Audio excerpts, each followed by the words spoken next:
curieux de voir ça, Vegeta. Montre-nous à quoi ressemble la force d'un Super Saiyan.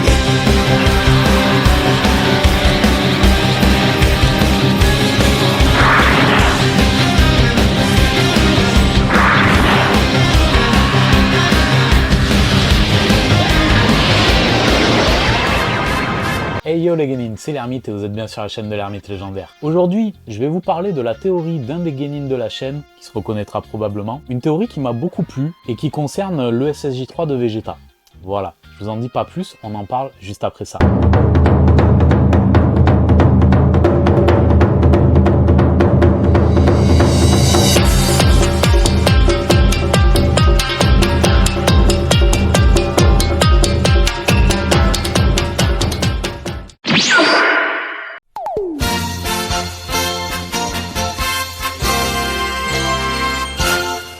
Vegeta SSJ3, une forme partielle et ou intermédiaire.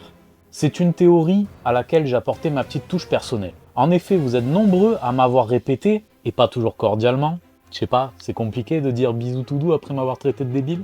Bref, beaucoup d'arguments sont revenus en commentaire. Le plus souvent, c'était Goku il a mis 7 ans pour débloquer le SSJ3 et il était mort, donc il avait un corps inépuisable, etc. Du coup, Vegeta qui débloque le SSJ3 en 6 mois, c'est éclaté pour eux.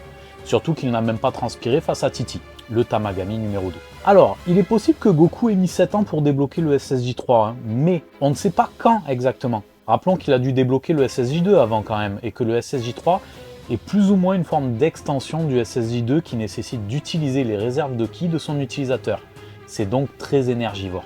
Goku a d'ailleurs, bien que mort, dû rentrer plus tôt dans l'autre monde car il avait épuisé ses réserves face au gros bout. Et Vegeta a tout vu dans l'autre monde, puisqu'il lui fait la réflexion que Goku s'est retenu face à lui. Mais le prince des Saiyans ne s'est pas tourné les pouces durant les 7 ans d'ellipse qui séparent l'arc-ciel de l'arc-bout. Il s'est entraîné sans relâche, et remarque d'ailleurs que Gohan est moins fort qu'avant. À ce moment-là, pour moi, il a déjà débloqué le SSJ2.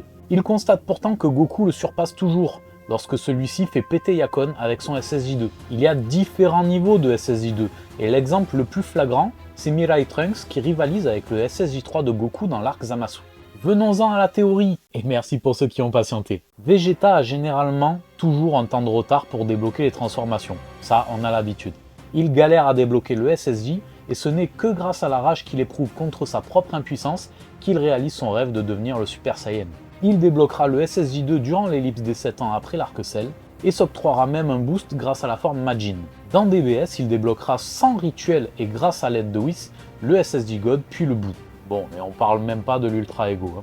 Dans Daima, il nous montre qu'en génie du combat qu'il est depuis son enfance, il peut lui aussi accéder au SSJ3. Une forme qui pose souci aux fans, car il ne l'utilise jamais dans DBS. Ok, mais il a dit dans DBS que pour lui, le SSJ3 c'est éclaté, c'est trop énergivore, et qu'il préfère largement améliorer son SSJ2, comme l'a fait Mirai Trunks.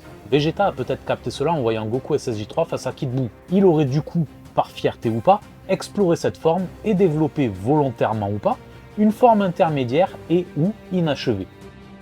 Cela pourrait justifier l'apparence de ces Vush qui ne sont pas sans rappeler une forme qu'il a été le premier à découvrir, Super Vegeta. Super Vegeta, c'est un intermédiaire entre le SSJ1 et le SSJ2.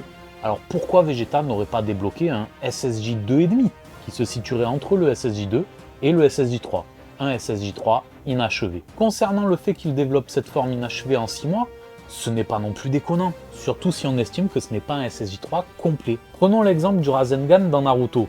Ouais, je pars loin, mais t'inquiète, tu vas comprendre. Le Yondaime a mis des années, si je me souviens bien, à maîtriser cet arcane, alors que son fils a mis 3 jours. Mais déjà, gardons à l'esprit que le Yondaime, comme Goku, a dû inventer cette technique. Personne ne lui a montré ou enseigné. Naruto a bénéficié, lui, de l'enseignement de Jiraiya, comme Vegeta a pu observer cette forme depuis l'au-delà, et comme Goten et Trunks ont pu l'observer de leurs propres yeux. Plus facile donc de maîtriser une forme ou une technique quand on sait qu'elle existe déjà. Vous croyez pas? Ouais, c'est pas faux. De plus, la forme supposément intermédiaire de Vegeta est peut-être moins contraignante à maintenir. De toute façon, ce n'était pas les 2 minutes où il l'a utilisé contre un adversaire plus faible que lui qui allait le faire transpirer. Voilà, c'est tout les Genin. J'espère que cette petite théorie vous a plu. J'attends vos retours avec impatience dans les commentaires. Toujours avec la politesse et dans la bonne humeur, ce serait cool. Et puis voilà, je vous réserve d'autres petites vidéos sur le sujet. J'ai pas mal échangé avec les abonnés sur la chaîne et sur d'autres réseaux. Et ça m'a donné tout plein d'idées pour des vidéos sympas.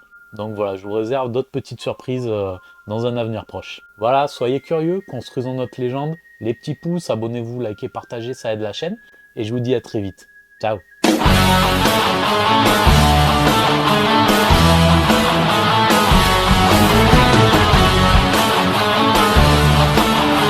Tu t'es abonné? Tu t'es pas abonné? Abonne-toi!